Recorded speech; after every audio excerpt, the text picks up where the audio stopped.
Online study. आज के class में हम लोग क्लास 11th के बायोलॉजी के पहला चैप्टर कौन सा है, द लिविंग वर्ल्ड, यानी कि जीव जगत को स्टार्ट करेंगे। आज जीव जो है कितने प्रकार का होता है, जीव जो होता है दो प्रकार का होता है, एक होता है सजीव, दूसरा क्या होता है निर्जीव। सजीव किसको बोलेंगे, जो चल सकता है, घूम सकता है, सांस ले सकता है, खाना खा सकता है, उसको क्या बोलते हैं, सजीव बोलते हैं।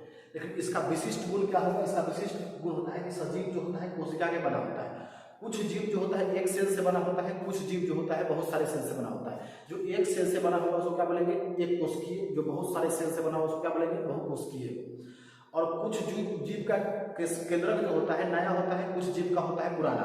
तो जिसका केंद्रक नया होगा उसको बोलते हैं यूकैरियोटिक कोशिका, और जिसका केंद्रक पुराना होगा उसको क्या बोलते हैं, उसको बोलते हैं प्रोकैरियोटिक कोशिका। फिर इसके बाद इसमें जीव द्रव उपस्थित होता है। सजीव का यदि लक्षण पूछे तो क्या होता है, इसमें जीव द्रव उपस्थित होता है। जीव द्रव क्या होता है, तो जीव द्रव जो होता है मान लीजिए कि है जंतु कोशिका। जंतु कोशिका के बाहर आप क्या बोलेंगे, कोशिका झिल्ली, कोशिका झिल्ली, कोशिका झिल्ली या प्लाज्मा झिल्ली। अब इसके अंदर जो संपूर्ण द्रव पदार्थ पाए जाते हैं उसी को बोलते हैं जीव द्रव। जीव द्रव की खोज कौन किया, तो जीव द्रव की खोज की 1835 ईस्वी में डुजार्डी नामक वैज्ञानिक ने। कौन किया, डुजार्डी नामक वैज्ञानिक ने। इसका नामकरण कौन किया, तो इसका नामकरण किया पुरकिंजे नामक वैज्ञानिक ने। फिर इसका जीव द्रव कै प्रकार का होता है, तो जीव द्रव जो होता है दो प्रकार का होता है, एक होता है कोशिका द्रव, एक होता है केंद्रक द्रव। कोशिका द्रव को बोलते हैं साइटोप्लाज्म या तो न्यूक्लियोप्लाज्म। फिर इसमें जैव रासायनिक अभिक्रिया होती है। क्या होता है, जैव रासायनिक अभिक्रिया। जीव द्रव के अंदर उपापचय क्रिया होती है। कौन सा क्रिया होता है, उपापचय क्रिया। उपापचय क्रिया कै प्रकार का होता है, तो जैव रासायनिक अभिक्रिया जो होता है दो प्रकार का होता है। पहला गुण है उपचय। क्या है पहला, उपचय, जिसको इंग्लिश में बोलेंगे कैटाबोलिज्म। क्या बोलेंगे उसको, कैटाबोलिज्म। दूसरा क्या है, दूसरा है अपचय, जिसको बोलते हैं एनाबोलिज्म। कैटाबोलिज्म किसको बोलते हैं, जिसमें दो पदार्थ मिलकर एक नया पदार्थ बनाकर उसको बोलते हैं उपचय। क्या बोलेंगे, उपचय। इसमें एक यौगिक टूटकर दो पदार्थों का निर्माण करता है उसको क्या बोलते हैं, उसको बोलते हैं अपचय, एनाबोलिज्म। तो इसमें क्या होता है, जैव रासायनिक अभिक्रिया होता है। इसके बाद इसमें चेतना होता है। क्या होता है, चेतना होता है। इसके बाद नेक्स्ट टॉपिक है जैव विविधता, यानी कि जीवों में विविधता, diversity in the living being. तो पृथ्वी पर अलग अलग जैव विविधता किसको बोलेंगे, तो पृथ्वी पर अलग अलग प्रकार के जीव का पाए जाना ही क्या कहलाता है, जैव विविधता। या बोल सकते हैं जीव जगत में असंख्य प्रकार के जीवों की उपस्थिति को क्या बोलते हैं, जैव विविधता, बायोडाइवर्सिटी। या इसको बोल सकते हैं कि हमारे आसपास पृथ्वी पर अनेक प्रकार के जीवों का पाया जाना ही क्या कहलाता है, उसी को बोलते हैं जैव विविधता। पृथ्वी पर कुल कितना जीव पाया जाता है, तो पृथ्वी पर कुल 18 से 20 लाख जीव पाया जाता है, जिसमें से 12 लाख जो है जंतु है। 12 लाख क्या है, 12 लाख जो है जानवर है। पृथ्वी पर अलग अलग प्रकार के जीव को पाया जाना ही क्या कहलाता है, जैव विविधता। इसमें से 12 लाख जो है जीव जंतु है, जानवर है। 12 लाख प्रकार के क्या है, जानवर है। अब 5 से 6 लाख प्रकार के क्या है, पेड़ पौधा है। तो पृथ्वी पर अगर पूछे कि जैव विविधता किसे कहते हैं, तो पृथ्वी पर अलग अलग प्रकार के जीवों का पाया जाना ही क्या कहलाता है, उसी को बोलते हैं जैव विविधता। पृथ्वी पर कितने प्रकार के जीव होते हैं, तो पृथ्वी पर 18 से 20 लाख प्रकार के जीव होते हैं, जिसमें से 12 लाख जो होता है जीव जंतु होता है, और 5 से 6 लाख जो होता है पेड़ पौधा होता है। और कीट की संख्या कितना है, तो दोनों को मिलाकर कीट की संख्या जो है 18 से 20 लाख है। वही बात यहाँ पे लिखा हुआ है कि वैज्ञानिकों ने अब तक 17 से 18 लाख जीवों का पता लगाकर उनका क्या किया है, नामांकन किया है। इनमें से लगभग 12 लाख क्या है, 12 लाख जो है जातीय जंतु की तथा जातीय जंतु है। क्या है, 12 लाख जो है जंतु है, और 5 लाख जो है क्या है, पौधा है। इनमें कीट की संख्या जो है क्या है, पेड़ पौधा से क्या है, पेड़ पौधा और जीव जंतु को मिलाकर भी ज्यादा है, लगभग 20 लाख है, 20 से 22 लाख है। इसके बाद नेक्स्ट टॉपिक है वर्गीकी।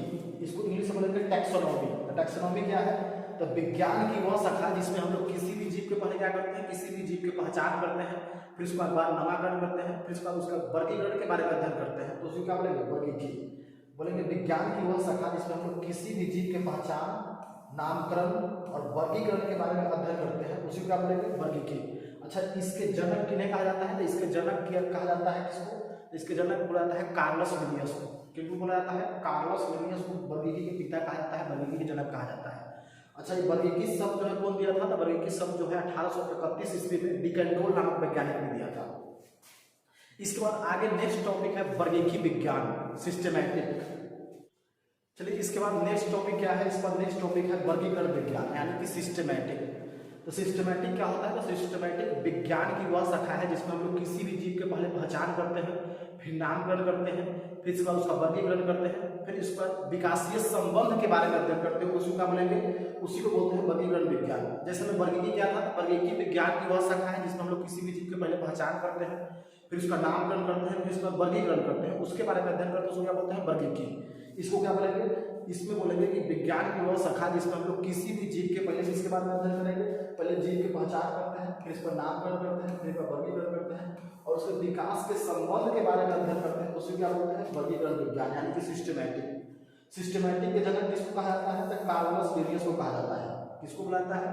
कार्लस लिनियस को। अच्छा, ये है एलसीआर के क्वेश्चन कि जीवों को वर्गीकृत क्यों करते हैं? जीवों को वर्गीकरण क्यों किया जाता है? जीवों को वर्गीकरण पहचान के लिए, नामकरण के लिए किया जाता है। कहा किया जाता है? सीधा सिंपल सा जवाब कि जीवों का वर्गीकरण क्यों किया जाता है? जीवों का वर्गीकरण पहचान के लिए, जीवों के पहचान के लिए और नामकरण के लिए किया जाता है। फिर इसके बाद जीवाश्म के अध्ययन के लिए किया जाता है। किसके अध्ययन के लिए? जैसे सड़ा हुआ, गला हुआ, मरा हुआ पेड़ पौधा, उसके अध्ययन के लिए किया जाता है। फिर इसके बाद नए जीव के अध्ययन के लिए किया जाता है। फिर इसके बाद विभिन्न जीव के मौलिक लक्षण, विकासीय संबंध को स्पष्ट कर सके, जैसे मनुष्य और चिंपांजी, इसके अध्ययन के लिए किया जाता है। फिर वर्गीकरण से जीवों में समानता और असमानता का पता चलता है, जिससे विभिन्न जीव समूह के बीच संबंध का ज्ञान होता है। इसके बाद नेक्स्ट टॉपिक है नोमेनक्लेचर। तो नोमेनक्लेचर किसको बोलते हैं? तो नामकरण, इसको हिंदी में बोलेंगे नामकरण। क्या बोलेंगे? नामकरण। नामकरण क्या है? तो प्रत्येक जीव को उचित या विशिष्ट नाम प्रदान करता है। नामकरण क्या करता है? तो नामकरण जो है प्रत्येक जीव को, यानी हर एक जीव को, प्रत्येक जीव को एक विशिष्ट नाम प्रदान करता है, जिसको क्या बोलते हैं? नामकरण बोलते हैं। नामकरण किसके द्वारा दिया गया? तो नामकरण जो है कार्लस लिनियस के द्वारा दिया गया। नामकरण कितने प्रकार का होता है? तो नामकरण जो होता है दो प्रकार का होता है। किसी भी जीव के दो नाम होगा, एक होता है साधारण नाम, एक क्या होता है? साइंटिफिक नेम, वैज्ञानिक नाम। जैसे में साधारण नाम जो है कि जो है घर तक ही वैलिड रहता है, और जो साइंटिफिक नेम जो है इंटरनेशनल लेवल तक वैलिड होता है। तो किसी भी जीव का क्या नामकरण होता है? नाम जो होता है दो होता है। पहला है साधारण नाम, और इसका दूसरा क्या है? दूसरा है साइंटिफिक नेम, वैज्ञानिक नाम।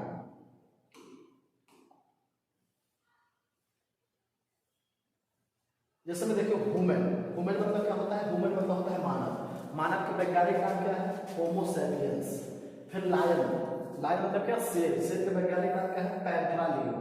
फिर है टाइगर, टाइगर के वैज्ञानिक नाम क्या है? Panthera Tigris. फिर है हाउस फ्लाई, यानी मक्खी, मक्खी के क्या नाम है? मुस्का डोमेस्टिका। क्या नाम है वैज्ञानिक नाम? मुस्का डोमेस्टिका। फिर है कैट, बिल्ली के वैज्ञानिक नाम क्या है? Felis domesticus. फिर है कुत्ता, यानी डॉग के वैज्ञानिक नाम क्या है? इसका नाम है कैनिज फैमिलीज। क्या नाम है? कैनिज फैमिलीज। फिर है बुफैलो, बुफैलो का क्या है वैज्ञानिक नाम? बुबैलस बुबैलिस। फिर है इंडियन कोबरा, इंडियन कोबरा का वैज्ञानिक नाम क्या है? नाचा नाचा। किंग कोबरा का वैज्ञानिक नाम क्या है? तो ऑफियोफेगस हेडा।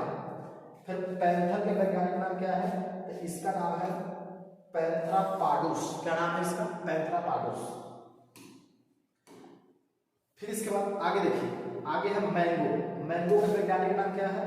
तो मैंगो का वैज्ञानिक नाम है मैग्निफेरा इंडिका। फिर है मटर, मटर का वैज्ञानिक नाम क्या है? तो मटर का है पिजन सैटिवम। मेज यानी मक्का के वैज्ञानिक नाम क्या है? तो मक्का का नाम है जी मेज। फिर है काऊ, गाय के वैज्ञानिक नाम क्या है? तो गाय का वैज्ञानिक नाम है बॉस टॉरुस या बॉस इंडिका, इंडिका भी बोलते हैं, इंडिका, बॉस इंडिका। पोटैटो का क्या है? यानी कि आलू के वैज्ञानिक नाम क्या है? Solanum, Solanum tuberosum. क्या है? सोलेनम ट्यूबरोसम, इसका वैज्ञानिक नाम है आलू का। फिर बैगन के वैज्ञानिक नाम क्या है? इसका नाम है सोलेनम मेलोंगेना, सोलेनम मेलोंगेना। फिर टोमेटो यानी टमाटर के वैज्ञानिक नाम क्या है? इसका है सोलेनम लाइकोपर्सिकम। फिर ओनियन यानी प्याज के वैज्ञानिक नाम क्या है? प्याज के वैज्ञानिक नाम है एलियम केपा। मस्टर्ड यानी सरसों के वैज्ञानिक नाम क्या है? सरसों के वैज्ञानिक नाम है वर्सिका निग्रा। फिर है एप्पल यानी सेब के वैज्ञानिक नाम क्या है? सेब के वैज्ञानिक नाम है मोलुस रूबी।